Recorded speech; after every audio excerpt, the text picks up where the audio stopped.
সুপ্রভাত সুপ্রভাত সুপ্রভাত দুপুরের চ্যানেল নিয়ে আমি চলে এসেছি। ভেজডে নিরামিষ শাক ভাজা হবে, কলমি শাক।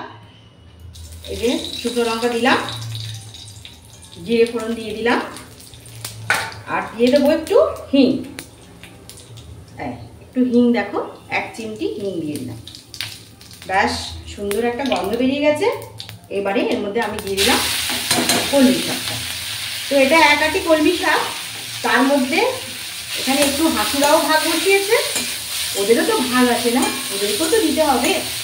তো এই কলমি শাকটাতে যেহেতু আমরা নিরামিষ, তোমরাও ভেজডেতে খেতে পারো এইভাবে, পেঁয়াজ রসুনের দরকার হয় না যদি একটু নুন দাও, আর অসম্ভব খেতে ভালো হয়। আর সবসময় কলমি শাকটাকে আজকে যেমন আমি একটু হালকা ভাপিয়ে ফেলে দিয়েছি, কারণ ধোয়া বেশি ভালো করে ধোয়ার টাইমটা ছিল না। তো যতই করো না কেন বেশি গলিয়ে দেবে না, তাহলে কিন্তু খেতে ভালো হবে না। এটা আমার ঠাম্মার টিপস।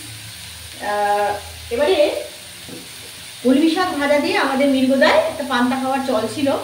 তো আমার ঠাম্মার হাতের কলমি শাক ভাজা দিয়ে পান্তা খাওয়ার জন্য ওই গ্রামের সবাই আসতো। যে জেঠিমার সবাই, কেউ জেঠিমা বলতো, কেউ মামি বলতো, যে আমরা মানে মানে ঠাকুমা যেভাবে কলমি শাকটা ভাজতো, সেটা অন্যরা কিন্তু সেইভাবে হতো না। কারণ ঠাকুমার একটাই টিপস ছিল যে বেশি গলানো চলবে না। তাও আজকে আমারটা একটু হয়ে গেছে, বেশি গলে গেছে, কারণ এটা একদম কচি কলমি শাক, আরও কম, জাস্ট গরম জলে দিয়ে তুলে নিলেই ঠিক হয়ে যেত।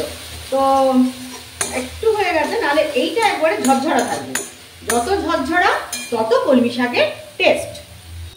শাক সবজি যত খাবে তত দেখবে তোমাদের শরীর ঠিক থাকবে। দেখো যে কটা বড়ি ভেজে নিয়েছি, তো এবারে এর মধ্যে আমি পরপর দিতে থাকবো। একটু নুন দেবো, একটু নুন দিয়ে দিলাম,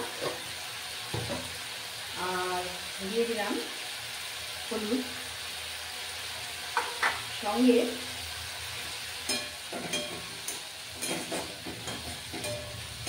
এর মধ্যে একটু আমি সর্ষে বাটা দেব। সর্ষে বাটা দিয়ে দিলে ভালো হয় খেতে। তা উচ্ছে আলুর চচ্চড়ি খুবই ভালো হয়, টেস্ট হয়। নিরামিষের দিনে এটা একটা খুব ভালো পদ। আর ওদিকে আমার কড়াটা গরম হয়ে গেছে। তো এখানে আমি যেটা আগে দেবো, এই তেলটা দেবো। কুমড়োটা ভেজে নিই, অন্যদিন ভেজে নিই, আজকে সময় কম আছে বলে কুমড়োটা ভাজবো না। এটা দেখে নাও, এই যে কুমড়ো, এটা কালকে রাতে করার কথা ছিল, কিন্তু কালকে রাতে করতে পারিনি। এটা কুমড়োটাকে তেলে ফোড়ন দিয়েই বসাবো। আর সঙ্গে দেখি দিই, মানে মারিচ ডাঁটা আর কাঁঠালের বিচি একসঙ্গে সেদ্ধ করা আছে। মারিচ ডাঁটা কাঁঠালের বিচি সিদ্ধ করা আছে, ওটা তার মধ্যে দিয়ে দেবো। আচ্ছা, এখন যেটা দেবো, কড়াটার তেলটা আমার বেশ গরম হয়ে গেছে। এর মধ্যে আমি একটু জিরে ফোড়ন দিয়ে দেবো, একটু শুকনো লঙ্কা দিয়ে দেবো। কারেন্ট নেই, ফলে এক্সস্ট চালাতে পারছি না গো। দিলাম, সঙ্গে একটু নারকেলের কুচিও দিয়ে দিলাম, এতে খেতে ভালো লাগে। সঙ্গে দিয়ে দেবো একটুখানি হিং, একটু হিং ফোড়নও দিয়ে দিলাম। অদ্ভুত গন্ধ বেরিয়েছে জানো তো, দুর্দান্ত একটা গন্ধ বেরিয়েছে। তো এর মধ্যে আমি দিয়ে দেবো কুমড়োগুলো। অলরেডি আমার তোমার মারিচ ডাঁটা, আলু সব একটু করে ভাপানো আছে, কিন্তু কুমড়োটা সেদ্ধ করা নেই। তার জন্য এই তোমার জিরে ফোড়ন, নারকেল, শুকনো লঙ্কার সঙ্গে একটু আমি আগে এটা একটু ভেজে নেব। এটাকে একটু ভেজে নেবো, তেলে নেড়ে না নিলে খেতে ভালো লাগবে না। তো এর সঙ্গেই আমি দিয়ে দেবো নুন, তাহলে একটু জিনিসটা মজে যাবে। এর মধ্যে নুন দিয়ে দেবো, আর দিয়ে দেবো হলুদের গুঁড়ো। তো এইটা ভালো করে মজে যাক, তারপরে বাকি মশলা কি লাগছে দেখিয়ে দেবো তোমাদের। তো একটু মজুক, ঢাকনাটা এখানে দিয়ে দিই। আর এদিকে দেখো আমার একদম রেডি উচ্ছে আলুর চচ্চড়িটা সুন্দরভাবে রেডি হয়ে গেছে। বড়ি দিয়ে দিলাম, আর এটা খুব একটা জল দেওয়া যাবে না, খুব অল্প জলই দেবো। অল্প মানে খুবই অল্প, কেন উচ্ছেটা আমার ভালো করে ভাজা আছে, আলুটাও মোটামুটি সেদ্ধ হয়ে গেছে। ওই জন্য খুব কম আমি জল দেবো, যাতে এটাকে একটু ঝুরঝুরো হবে, শক্ত শক্ত খুব গলে যাবে না। এটা খুব গলে গেলে, এই উচ্ছে আলুর চচ্চড়ি খুব গলে গেলে কিন্তু খেতে ভালো হয় না। তো আসছি, একটু সেদ্ধ হওয়ার পর ঘুরে আসছি। তেল কম খাবে, কিন্তু মশলা যেন বেশি খেতে হবে, কিচ্ছু করার নেই। ঢাকাটা চেঞ্জ করে দিয়েছি, ওই ঢাকাটা এখানে নিয়ে এসেছি। এই দেখো মোটামুটি আমার কুমড়োটা খুব সুন্দর করে কষা হয়ে গেছে।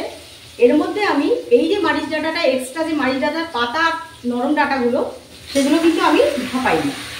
এগুলো কিন্তু দিতে হবে, নাহলে কিন্তু মারিচ ডাঁটা দিয়ে কুমড়ো দিয়ে যে তরকারিটা, সেটা কিন্তু খেতে ভালো হয় না, ন্যাড়া ন্যাড়া হয়ে যায়। যদি তুমি শুধু ডাঁটা দিয়ে করো তাহলে কিন্তু খেতে খুব একটা ভালো হয় না। তো এর মধ্যে আমি একটু শাক অ্যাড করে দিয়েছি। শাক অ্যাড করে দেওয়ার পর এটা আরেকটু মজে গেলে এর মধ্যে আমি বাকি মশলাটা দিয়ে দেবো। এটা একটু মজুদ কচি কচি মারিচ ডাঁটা পাওয়া যাচ্ছে, খেয়েও কিন্তু খুব ভাল লাগে খেতে। দেখো, চলো দেখি কি হয়েছে উচ্ছে আলু চচ্চড়িটা। একদম বসে গেছে, আমি একটু ওপাশে চলে গেছিলাম, খুব সুন্দর ঠিকঠাক হয়ে গেছে। এবার এটাকে আমি একটু অল্প কাঁচা সর্ষের তেল, তোমরা জানো ভেজ ডেতে একটু আমি একটা ডেটে আমি একটু তেলের কোনো রেস্ট্রিকশন করি না, সেদিন কিন্তু অলরেডি একটু তেলটা আমার প্লাস হয়ে যায়। তো এবারে জাস্ট একটু দেখো এখানে আদা বাটা রয়েছে, অল্প একটু আদা বাটা আমি জাস্ট নামানোর আগে ওর মধ্যে দিয়ে দেবো। উচ্ছে আলুর চচ্চড়িতে সবই ঠিক আছে, সর্ষে বাটা দেওয়া আছে, কিন্তু আদা আদা গন্ধ হলেও খুব সুন্দর লাগে। তবে আদা দিয়ে কষার কোনো দরকার নেই, জাস্ট তোমরা যখন নামাচ্ছ তখন কিন্তু এটাকে মানে এটা অ্যাড করে দাও আদা। তো অলরেডি আমার উচ্ছে আলুর চচ্চড়িটা হয়ে গেছে, এবার আমাকে নামিয়ে নিতে হবে। গ্যাস বন্ধ করে দিচ্ছি, অলরেডি হয়ে গেছে। আর এদিকে নিয়ে চলে আসছি এইটা,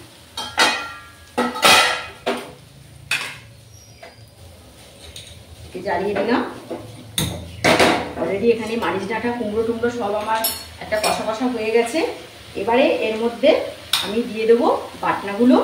আমি দেবো আদা বাটা, এই যে একটু আদা বাটা দিয়ে দিলাম, গুলিয়ে আর দিলাম না, জল জল আছে তো, একটু জিরে বাটা দিয়ে দিলাম, আর একটু লঙ্কার বাটা এর মধ্যে দিয়ে দিলাম। এর সঙ্গে আমি এখন ভালো করে কষবো। তো এর মধ্যে তখন কিন্তু আমি একটু নুন দিয়েছিলাম, তো যদি একটু হালকা হালকা লাগে তো আর একটু নুন দেবো। তো এর মধ্যে দিয়ে দেবো আমার এই যে এখানে কাঁঠালের বিচি আর যে যে ডাঁটাগুলো সেদ্ধ করা আছে, আমি সেগুলো কিন্তু এর মধ্যে অ্যাড করে দিচ্ছি। এই দেখো কাঁঠালের বিচিগুলো, খোসাগুলো ছাড়ানো যায়নি, এটা নিয়ম হচ্ছে কাঁঠালের বিচিটাকে আগে সেদ্ধ করে খোসাটাকে ছাড়িয়ে দেওয়ার তরকারিতে, কিন্তু আমার একদম সময় নেই, তাই জন্য আমি ওইভাবেই দিয়ে দিয়েছি। এবার যখন খাওয়া হবে তখন যে যা ছাড়িয়ে নেব। তো এইভাবে জিনিসটাকে কষে নিলাম।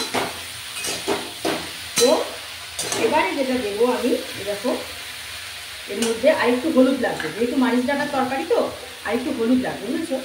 হলুদ না দিলে ভালো লাগে, একটু ফাস্তা ফাস্তা হয়ে যাবে। একটু হলুদ গুঁড়ো আরেকটু দিলাম। এর মধ্যে অ্যাড করলাম চিনি, একটু মিষ্টি লাগবে, কারণ মারিচ ডাঁটা অতটা মিষ্টি হয় না, একটু ফসকা ধরনেরই হয়, একটু মিষ্টি হয়। একটু মিষ্টি দিয়ে দিলাম। অলরেডি আমার আগে নুন একটু দিয়েছিলাম, তো আমি এর মধ্যে জল অ্যাড করে দেবো। জলটা অ্যাড করার পর তারপরে কিন্তু চেখে কীরকম হয়েছে দেখে তারপরে কিন্তু দেবো আমি তোমার নুন। আচ্ছা, এর মধ্যে এবার আমি একটু দিয়ে দেবো বিরিয়ানি মশলা। যদি তোমরা এলাচ ফোড়ন দাও তাহলে আর বিরিয়ানি মশলা আবার দেওয়ার দরকার নেই, কিন্তু যেহেতু আমি আজকে এলাচ ফোড়নটা দিইনি, তো আমাদের একটু বিরিয়ানি মশলা আমাদের দিয়ে দিতে হলো। আর একটু কাশ্মীরি লঙ্কাও আমি দিয়ে দেবো, একটু কালারটা আসবে। ফ্যাড়ে ফ্যাড় খাওয়া যায় না বাবা, যতই যাই বলো, একটু মানে তরকারি যদি একটু কালার না আসে ভালো লাগে না। তো চলো আমার মোটামুটি সব হয়ে গেছে। এবারে সুন্দর করে আমি এর মধ্যে জল ঢেলে দিলাম। এটা একটু ঝোলঝোলই হয়, নিয়ম হচ্ছে এটা একটু ঝোলঝোল করেই খাওয়া। তো তোমরাও মানিয়ে নাও, এখন মারিচ ডাঁটা বাজারে পাওয়া যাচ্ছে, কুমড়ো অ্যাভেলেবল। তো খুবই সুন্দর মারিচ ডাঁটা। আর একটা হয় সর্ষে পোস্ত বাটা দিয়ে একদম শুকনো শুকনো একটা মাখো মাখো ঝাল হয়, সেটাও হয়, কিন্তু এটাও খুব খারাপ হয় না, কারণ যেহেতু নিরামিষ আমাদের তো একটা ঝোল দিয়ে ভাতটা মাখাতে হবে। তো ডাল খেয়ে এক গাদা অ্যাসিড না করে এইরকম মারিচ ডাঁটা চচ্চড়ির ঝোল ঝোল করে খেলে অনেকটা তরকারিটাই ভালো হবে। তো চলো আমার রান্নাটা মোটামুটি ফুটে গেলে নামি। ধন্যবাদ সবাইকে দেখার জন্য। কেমন লাগলো কমেন্টস করে জানিও কিন্তু। এই যে এইটা হচ্ছে আমার মারিচ ডাঁটা দিয়ে কুমড়ো দিয়ে যে ঝোল ঝোল বানিয়েছি একটু কাঁঠালের বিচি দিয়ে, এটাই সেই তরকারি।